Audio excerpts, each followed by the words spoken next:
प्रतिक्रिया दिलेली आहे. त्यांनी म्हटलेलं आहे की मला 2 ते 3 लोकांचे फोन आले आणि हल्ला करू असं म्हटलं गेलं. पोलिसांनी त्या दोघांना अटक केली. हल्ला करू, हॉटेलमध्ये घुसू, घाणेरड्या शिव्या मला दिलेल्या आहे. नाही, त्याबद्दल नाही मला माहिती. आता तुमच्याकडूनच मी ऐकतोय. आल्याच्या नंतर आम्ही या विषयावर त्यांच्याशी चर्चा करतो. कोण आहेत काय आहेत आपल्याला काय माहीत नाही, पण असं कोणी कोणाला धमक्या द्यायची गरज नाही आहे. आपल्यामध्ये क्षमता आहे, पण आता ते नेमक्या दिल्यात कुणी, ते कोण आहेत, कोणाचे आहेत का, त्यांचं वैयक्तिक राजकीय काही आहे का, आपण आपण त्या विषयावर माहितीच नसल्यावर कसं बोलायचं. आल्याच्या नंतर मी त्यांच्याशी सविस्तर त्या विषयावर बोलतो. ज्यांनी हे केलेलं आहे त्या मराठा बांधवांना पोलिसांनी ताब्यात घेतलेलं आहे आणि पोलिसांना माझी विनंती आहे की त्यांच्यावर कडक कारवाई करू नये. आता मला ते मॅटर समजू दे, कोण आहे काय आहे, कशामुळे दिलं आहे. त्यांचं जर म्हणणं असेल कारवाई करू नये तर चांगलं आहे. उलट मोठे मन दाखवलं त्यांनी समाजाच्या लेकराविषयी. परंतु अशी पण माहिती आहे मला की कोण त्यांनी पण अर्ज पण दिलेले जणू. तेच मीडियात त्या दिवशी बोलत होते की मला धमक्या दिल्यात आणि देवेंद्र भारती साहेबांना मी अर्ज दिलेत. म्हणजे एकीकडून असं पण माया पण समाजावरती दाखवतायत आणि एकीकडून गुन्हा पण दाखल करण्याची प्रक्रिया करतायत, असं पण एकूण दिसतंय. परंतु ते कोणी दिली का दिली, माझं तर सरळ म्हणणं असतं आपण शांततेचं आपलं आंदोलन आहे. प्रत्येक वेळेस मी शांततेतच सांगतो. माझ्या बांधवांना सगळ्याला सांगितलेलं की आपल्यात खूप क्षमता आहे, आपण न मिळणारं आरक्षण खेचून आणू शकतो. इतकी क्षमता आणि इतकी ताकद मराठा समाजात आहे, असं कोणी करू नये. पण आता कोण आहेत समोरचे हे पण माहीत नाही. एखाद्या वेळेस लय अवघड असतं हे राजकारणातसुद्धा एखाद्या वेळेस माणसं असं काही करतायत. परंतु कोणी बांधव असतील तर एखाद्या दिवस रागापोटी जरी बोलले असले की त्यांना वाईटही वाटलं असेल की समाजाचं नुकसान होतं आहे, असंही कोणी असू शकतं. त्यांची जर भावना समाजाविषयी काही बोलण्याची झाली असेल तर एखाद्या वेळेस नेत्यांनी बी मोठं मन दाखवायचं असतं, आपलंच पोरग आहे. पण करणाऱ्याने सुद्धा हे करू नये, कारण याचं समर्थन होणार नाही. चर्चेमध्ये सकारात्मक तोडगा निघेल काय वाटतं तुम्हाला नेमकं? आता बोलायच्या अगोदर काही सांगता येणार नाही दादा. काय भूमिका आहे, काय म्हणले त्यांना मुख्यमंत्र्यांनी त्यांना पाठवलेलं आहे. कारण तेच बोलले होते की मी मुख्यमंत्र्यांना विचारल्याशिवाय, दोन्ही उपमुख्यमंत्र्यांना विचारल्याशिवाय, त्यांच्या मर्जीशिवाय मी कुठं जाऊ शकत नाही आहे.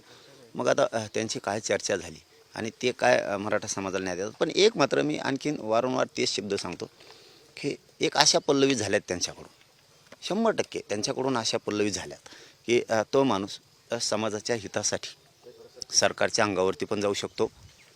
समाजाच्या न्यायासाठी कुठलीही भूमिका टोकाची ते घेऊ शकतात. कारण त्यांचा तो शब्द आम्ही खूप मराठा समाजांनी मनावर घेतला आहे की माझ्या समाजाच्या लेकराचं कल्याण होणार आहे, असं ते म्हणले. मग समाजाच्या लेकराच्या कल्याणासाठी त्यांची धावपळ झाली म्हणून काय फरक पडला, करावं त्यांनी धावपळ, हे म्हणणं आहे आमचं. मुंबई आंतरवाली सारखं ते पुणे मुंबई पिक्चर आहे तसं का चला ना, सारखं सुरू करावं आणि घ्यावात खस्ता खावात त्यांनी. म्हणजे मी तळतळीनं पोटतिडकीनं बोलतो, त्यांनी खस्ता खावात आता याच्यात आणि समाजाच्या लेकराला न्याय मिळवून द्यावा. यायला खुश आहे आम्ही, काय करायचं आंदोलन करून तरी. प्रसाद लाडेंवर जो हल्ल्याचा प्रकार झाला त्यानंतर हल्ला त्यानंतर आत्ता घुसलं होतं कोणी. प्रसाद लाड यांच्याशी काही तुमची चर्चा झाली का, ते येणार असं काही? नाही येतील हल्ले. हे बघा, हे जीवनात अशा गोष्टी राजकारणात समाजकारणात ह्या सुरू असतात. का आता हे कोणी मला ना बघू द्याच. कारण काय वेळेस काय होतं ते काय वेळेस आता बोलायला नाही पाहिजे, काय वेळेस लय अवघड असतं. त्यांचं तर बी असू शकतं, काही असं पण असू शकतं किंवा जाणून बुजून कोणी केलं असेल. तर आमची इच्छा आहे मराठा समाजाला कुठंतरी गालबोट लागल, डाग लागल असं वागू नये समोरच्याने, ही माझी इच्छा आहे. आपल्या बांधवांनी 2.5-3 वर्षात शांततेत आंदोलनं केलेली आहेत आणि तुम्हाला ह्या भूमिका जायची गरजच नाही आहे. कारण ते काही बोलले पण नाही ना. ते जर बोलले असते तर ठीक होतं की ते असं करू तसं करू म्हणतायत. ते काय बोललेच नाही तर तुम्ही कसं काय म्हणताय, हा सुद्धा प्रश्न आहे ना. कोण धमकी देणार आहे किंवा कोण आहे काय, काहीच माहीत नाही आहे मला नाव. परत ते नाव आल्यावर त्यांनी असं राहतं की चळवळीतच 6 कोटी मराठा आहे, परंतु डोक्यातले विचार कोणचे काय माहीत नाही. पण हल्ल्याचं किंवा धमकीचं समर्थन होऊ शकत नाही आणि त्यांनी जर आता मोठं मन दाखवलं समाजासाठी तर चांगली पण गोष्ट नाही ती पण. पाटील, तुमच्या आव्हानाला प्रतिसाद देत ते आले नव्हते, काय कैफियत मांडणार? समजा तुम्ही म्हणला तर ते आले, असं झालं? नाही ते म्हणले, मी नाही बोललो. मी आत्तापर्यंत कधी बोलवत नाही आहे कोणाला. कारण ते मंत्री नाही आहेत किंवा ते कुठल्याच पदावरती मुख्य सरकारच्या नाही आहेत, तरी पण आपण त्यांच्यावरती विश्वास ठेवला आहे की माझ्या समाजाच्या लेकराचं कल्याण होतं आहे. मलासुद्धा त्या समाजाची माया आहे, मी सुद्धा त्याच मराठ्यांचा आहे आणि या शब्दावरती आम्ही लईच अपेक्षा ठेवली. आती बघूयात, लढतील, करतील, होईल. अपेक्षा आहे आम्हाला की ते करतील. आम्हाला तरी आंदोलन करून काय करायचं. आता समजा बोलवलं नसतं तर बांधव राज्यात मी असेच गैरसमज आणि त्यांनी संभ्रम पसरला असता की आम्ही येतो म्हणतो तरी बोलवलं नाही, त्यांना राजकारणच करायचं आहे, टंट करायचे, आमकं करायचं आहे. दिली धुरा तुमच्या हातावरती, लाडसाहेबांच्या खांद्यावरती धुरा दिली. आता याच्यापेक्षा काय मराठ्यांनी मोठं मन करायचं सांगा तुम्हीच. पाटील तुम्ही म्हणताय की मुख्यमंत्र्यांचं शिष्टमंडळ येत आहे. प्रसाद लाड असं म्हणलेत की मुख्यमंत्री शिष्टमंडळ वगैरे नाही, मी वैयक्तिक भेटीसाठी त्यांच्या आलो असं त्यांचं म्हणणं आहे.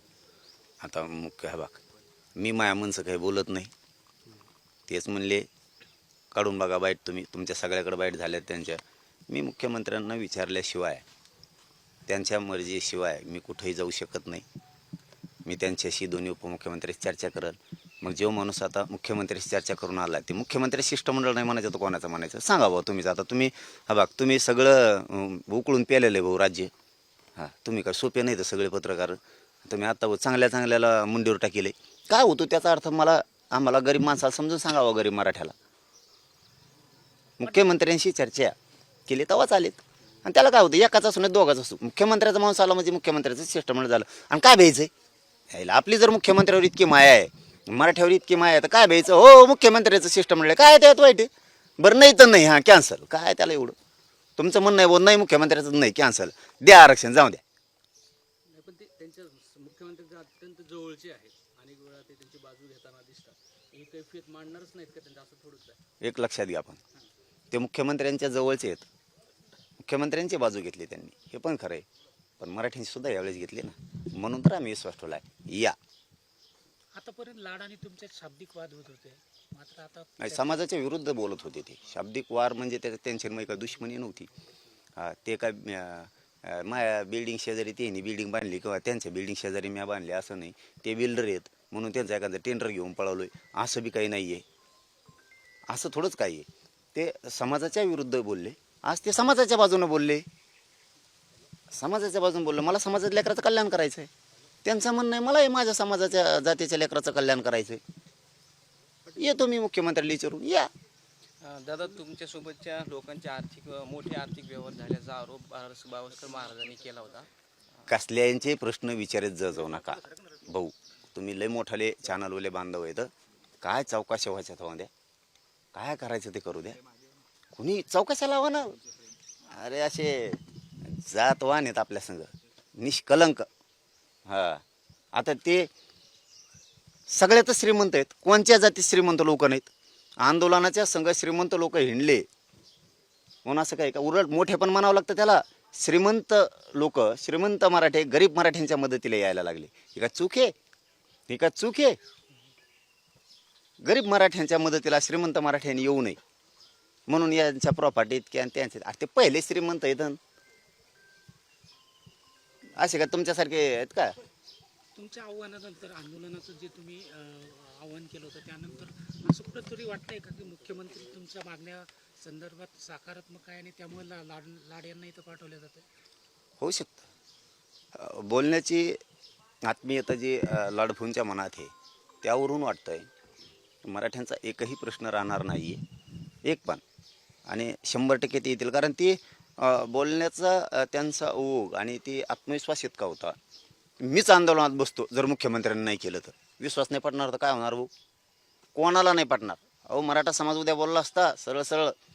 तो माणूस जाहीरपणानं म्हणतोय जर मुख्यमंत्र्यांनी मागण्या 100% मंजूर नाही केल्या तर मी आंदोलनात बसतो. मराठे मला म्हणले असते ना, का सोपविलं नाही तुम्ही त्यांच्यावर? म्हणले असते की नसते भाऊ? नसता यांनी सगळा संभ्रम निर्माण केला असता. आम्ही म्हणलो 100% मुख्यमंत्री मागण्या मान्य करतील, लाडभाऊच म्हणले असते. जरांगे पाटलांनी आम्हाला बोलवलं नाही. आम्ही तर एवढं म्हणलो होतो मुख्यमंत्र्यांनी नाही केलं, आंदोलनात येऊन बसतो आम्ही आंतरवालीत. मग मी का संधी देऊ नये त्यांना? दिली संधी. करा गरीबाच्या लेकराचं कल्याण, काय वाईट आहे? मात्र आता या तुमच्या भेटीवर काही ओबीसी नेत्यांनी आरोप करतायत की प्रसाद लाड यांच्याकडे कुठलंही संविधानिक पद नाही आहे. ह्या भेटीला अर्थ नाही आहे. ते कोणावर जुळले नाही सांगा बरं तुम्ही. तुमच्यासारखे आले तरी ते मध्ये कमजत होती तिथं बातम्या घ्यायला, मग घेतो तो आता काय तुमच्या बुम घेऊन पळावं मागून तुमच्या नुसते सारखेच. त्यांचं काय नवीन हे का काय का ते दिसले पाहिजे फक्त, असं आहे ते. तारफडा मरफडा त्यांचा तेवढ्यासाठी मराठ्यावर अन्याय झाला पाहिजे आणि मराठाच संपला पाहिजे एवढ्याचसाठी त्यांचे तारफड मरफड चालू आहे. सो जातीसाठी लढावं, तिथं नाव कमावं, त्या लेकरांचं दुःख जाणून घ्यावा आपल्या जातीच्या. इकडं मराठ्याचं प्रसाद लाड आहे का आणि काय आहे का, ते प्रसाद लाड काय असू दे. हां ते काय ग्रामपंचायत सदस्य नाही, हां काय म्हणून तू आम्हाला बोलायचं, तुला काय करायचं, आम्ही आमचं बघू ना, आम्ही आमचं बघू ना, आम्ही आमचे मराठी बघू, आम्ही आमचे बघू, तुला काय घे नाही प्रसाद लाड नाही ना मंत्री नाही, हां काय ते काहीच नाही, माणूस आहे बोलले आम्ही काय करा, तो गांड दुखती, तुला काय करायचं, तुला काय करायचं, आम्ही आमचे कुणी बोलू ना, तू बघ ना तिकडं किती सोप. हे बघा काय जाळावं काय नाही, नुसत्या अपेक्षा आहेत.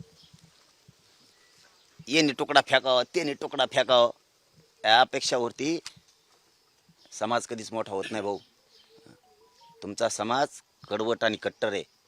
त्यांच्या लेकरावरती वाईट वेळ आली आज, वाईट त्यांच्यासाठी झटा. इकडं कुठं मराठ्याच्या याचिका दाखल करायला निघाली, आरक्षण द्यायला लागले, पडे चाळी, कुणी भेटायला चाललं कम चालले, परत रस्त्यातच बसते, जाता जाता आम्हाला भेटून जा, बळच. अरे मंत्र्यांनी त्यांनी मनाने यावं तुमच्याकडं, तुम्ही बसलात त्याला जाऊया वाटत बस दे. आणि मग आता ते नाही का नवरदेवीशी दाढी लावून खेळी दे हळकुंड आम्हाला, हे कामाचे असले आंदोलन कसं होय. चलो जय हिंद जय शिवराय. हा परभणीमध्ये आता सध्या इंधन टंचाई जाणवते सगळीकडे. परभणीमध्ये शेतकऱ्यांना डिझेल देण्यासाठी 7 बाऱ्याची आट घातली आहे का पंप चालकांनी, समोर आले सातबारा दाखायचा. हां ते टोळीतला काय लाभार्थी टोळीतलाच असतो का बहुतेक. पण मोदी साहेबाच्या आव्हानाला सगळ्यांनी साथ द्यायला पाहिजे, कारण शेतं पडक पडे तरी चालतील, काय अडचण काय, शेतं पडक पडे तरी चालतील, पण पेरण्या करू नये, त्यांनी नांगरटी सुद्धा करू नये शेतकऱ्यांनी. का कशा नांगरटी करायचं, नांगरटी लई केले तर शेतं पिकते ना, मग सुखी राहील ना शेतकरी, सुखी तर राहायला नाही पाहिजे. त्यामुळे आता ट्रॅक्टर कुठे रानात, आणि ट्रॅक्टरचा मालक रानावाला मालक कुठे पेट्रोल पंपावर कॅन्ड घेऊन, आणि ट्रॅक्टर इकडंच. ही परिस्थिती आली, उद्या दवाखान्यात कोणाचं दुखायला लागलं काय करायचं, कुणाचं दुःख होतंय सुख आहे, कुणी वारतंय काय होतंय, कसं जायचं. आता अवघड आहे. यांनी यांच्या सोयीनुसार वागायला सुरू केले, यांच्या सोयीनुसार. म्हणजे जवळ निवडणुका होत्या तोवर दनादन गाड्या पळल्या. आता बी कोणची कोण निवडणूक लावली जणू या 17 का काय विधान परिषदेच्या, आत्ता पण निवडणुका लावल्यात. आता जमतं यांना पेट्रोल पण मिळतं नाही, पण ते अवघड आहे. मोदी साहेबाचं आव्हान अवघड आहे, त्यांनी लवकर मार्ग काढला पाहिजे, नसता अवघड आहे. लोकांच्या लय अडचणी होणार आहेत.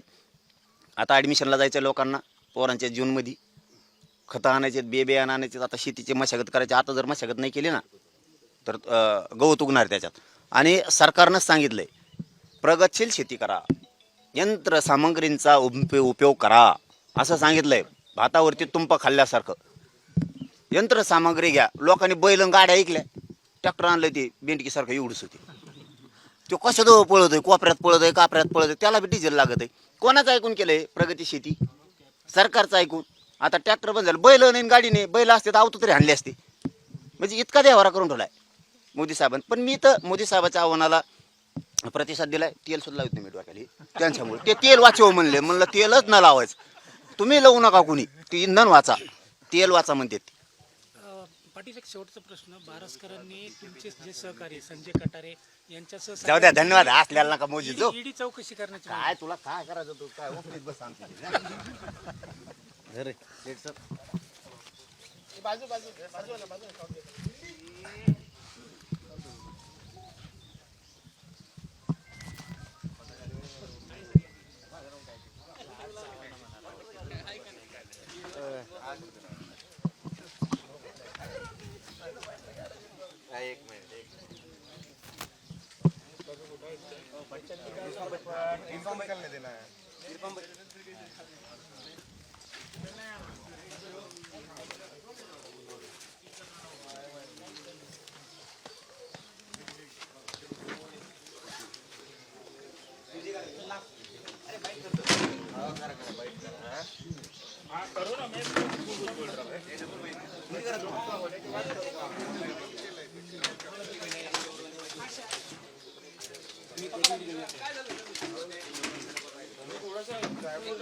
आमच्या हे हिंदीला तिकडून जरा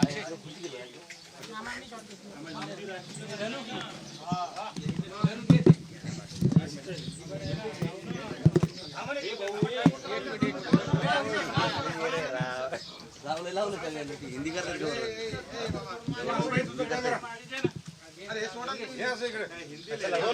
दादा हिंदी में दादा क्या बताएंगे, आज सरकार का शिष्टमंडल आपसे मिलने के लिए आ रहा है, क्या चर्चा हो सकती है और इससे सकारात्मक कुछ तोड़गा निकलेगा क्या आज? हो, सकारात्मक चर्चा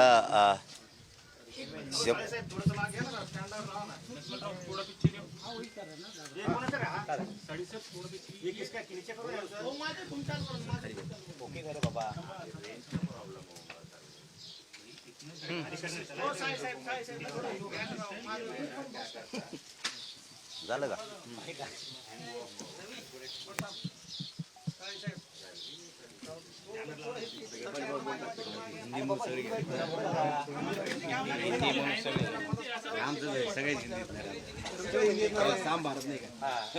आमचे तीन चॅनल हिंदीचे.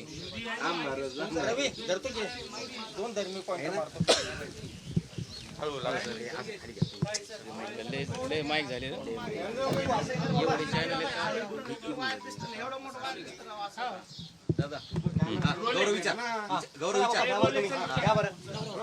दादा हिंदी में बताइए, आज जालना में आज सरकार का शिष्टमंडल आपसे मुलाकात करने के लिए आ रहा है, इसमें कौन कौन शामिल है और किस प्रकार की चर्चा आज होने की अपेक्षा है?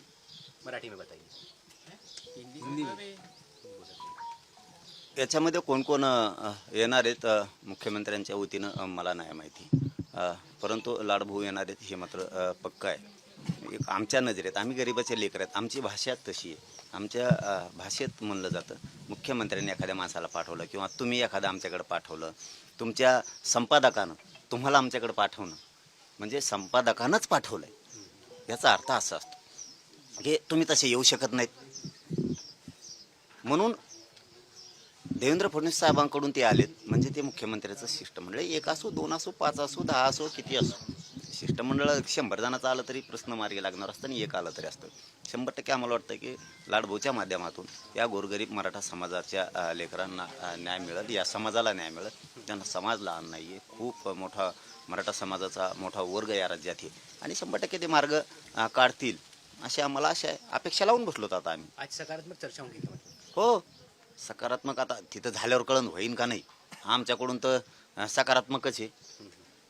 आमच्याकडून सकारात्मक किंवा सकारात्मक नसता तर आम्ही काय याला इकडे बोलले असताना मला असं तुम्ही तिकडं झोपा मुंबईतच, बोलवलंच ना आम्ही, कारण आम्हाला गरिबाचं कल्याण करायचं आणि ते करायला तयार आहेत.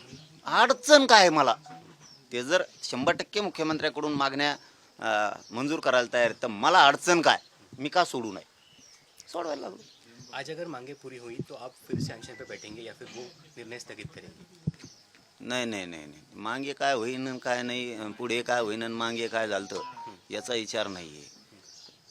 त्यांनी सांगितलं की 100% मागण्या तुम्हाला तुमच्या मंजूर केल्या जात्या मुख्यमंत्र्यांकडून 100% असं ते बोलले आणि त्या शब्दावर आशा लागली आम्ही मागण्याची मंजुरी होईल.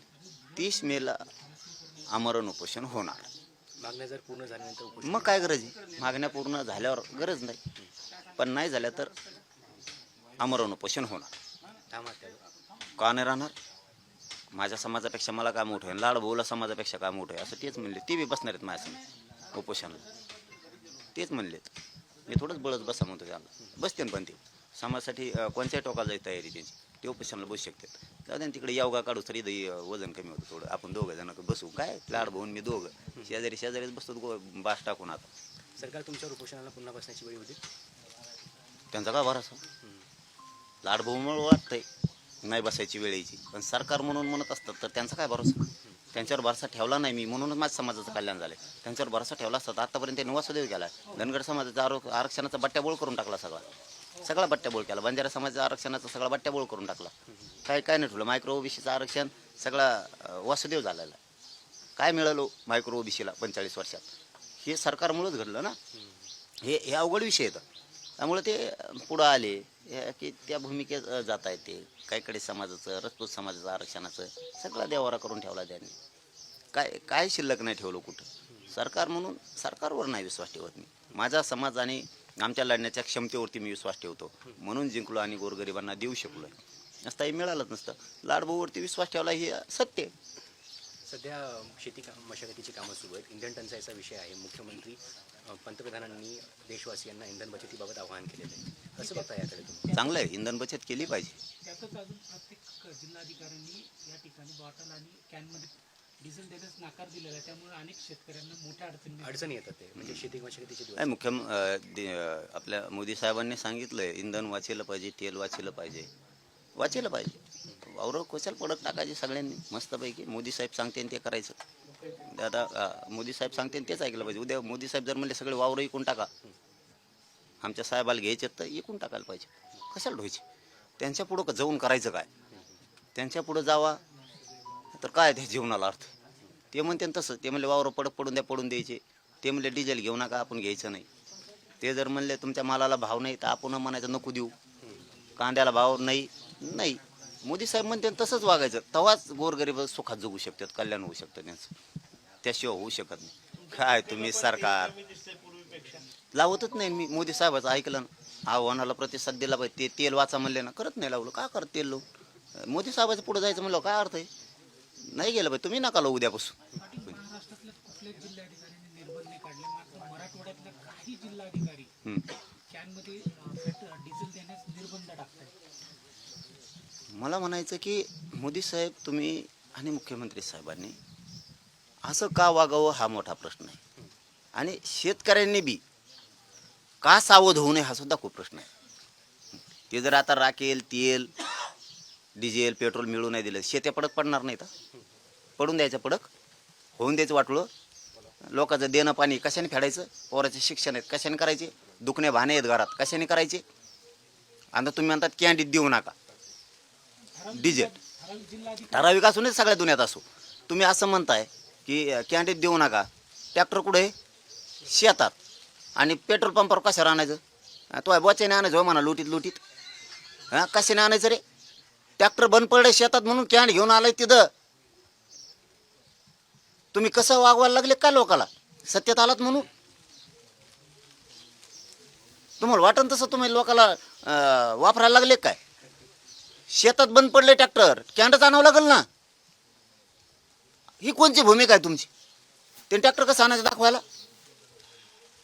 7 बारे दाखवा. शेतकऱ्याचा विश्वास उडाला का? तुम्हाला निवडून देताना मतं करताना विचारतोच का आम्ही काही शेतकरी?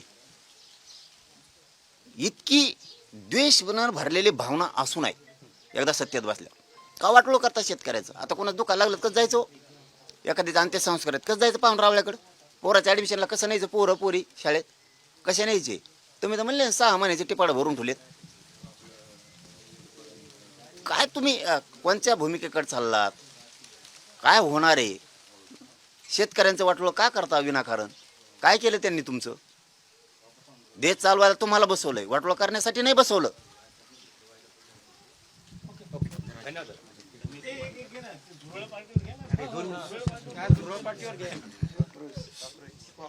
पाटील साहेब, आपण एकीकडे बघतोय की केंद्रात आणि राज्यात ज्या सगळ्या सरकारच्या भूमिका आहेत त्या भूमिकांच्या विरोधात जो आहे तो एक वेगळ्या पद्धतीचा गजर केला जातो. आपण देखील एकीकडे सरकारच्या सगळ्या धोरणांच्या विरोधात आणि भूमिकांविषयी लढत आहात. अशीच एक नव्यानं जी आहे ती कॉक्रोच पार्टी नावाची जी पार्टी आहे तिचा उदय झाला आहे. कसं बघताय आपण एकंदरीत ह्या सोशल मीडियाच्या सगळ्या संग्रामामध्ये? काय झाली पार्टी? कॉक्रोच जनता पार्टी. सरन्यायाधीशांनी असं वक्तव्य केलं होतं की काही बेरोजगार तरुण जे आहेत ते कॉक्रोच सारखे असतात. त्यानंतर तरुणांनी म्हणून एक पार्टी सुरू केली सोशल मीडियावरती, कॉक्रोच जनता पार्टी. आणि तिला आता जवळपास 19 मिलियन फॉलोअर्स झाले. ती की सत्ताधाऱ्यांकडे पण नाही आणि विरोधकांकडे पण एवढी संख्या नाही. आणि मग काय म्हणायचं? सुशिक्षित पोरांना कशाला हिणून बोलायचं?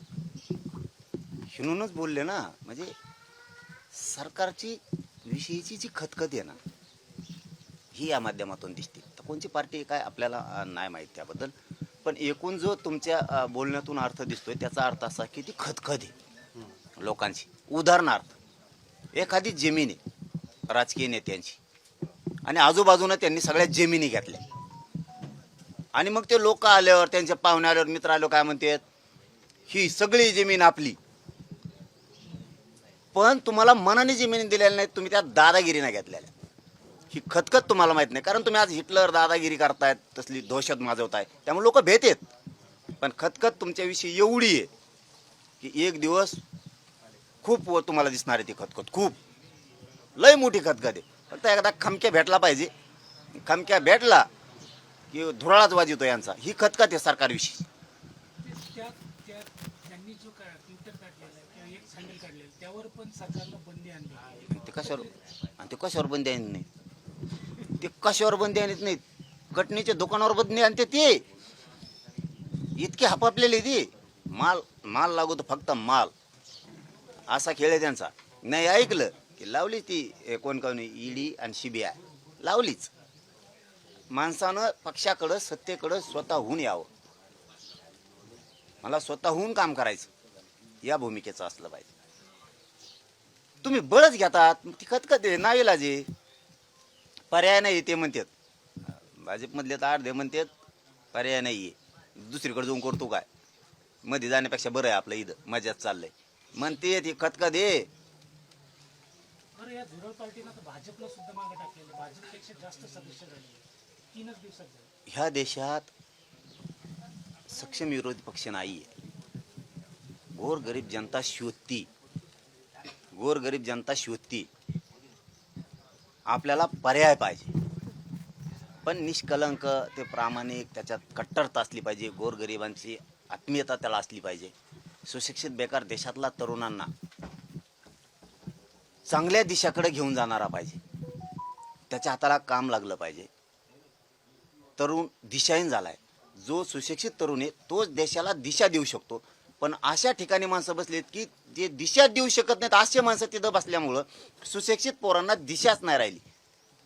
म्हणजे खरे सुशिक्षित त्या ठिकाणी बसले पाहिजेत, ते न बसता हे दुसरेच बसलेत आणि त्यांना ऐकू वाटत नाही सुशिक्षित पोरांचं ज्ञान. आमच्यापेक्षा शहाणा झाला का म्हणते, तू इतका मोठा झाला का, आमच्या वयात बघ तफावत किती आहे, आम्ही सगळे उन्हाळे खाल्लेत. आता उन्हाळे खाल्ले, पैसे खाल्ले, सगळं सरकार खाल्लं, सगळे लोक खाल्ले. ही रोष आहे, प्रचंड रोष आहे. आणि एक दिवस खूप मोठी खतखत ही देशात दिसणार आहे. बघा तुम्ही, या खतखतीचं नेतृत्व पुढील काळामध्ये तुमच्यासारख्याकडनं होऊ शकतं का? नाही हे बघा, आता पुढचं आत्ताचं काय सांगता येत नाही, काही होऊ शकतं, त्याचं काय सांगता येतं, काही पण होऊ शकतं.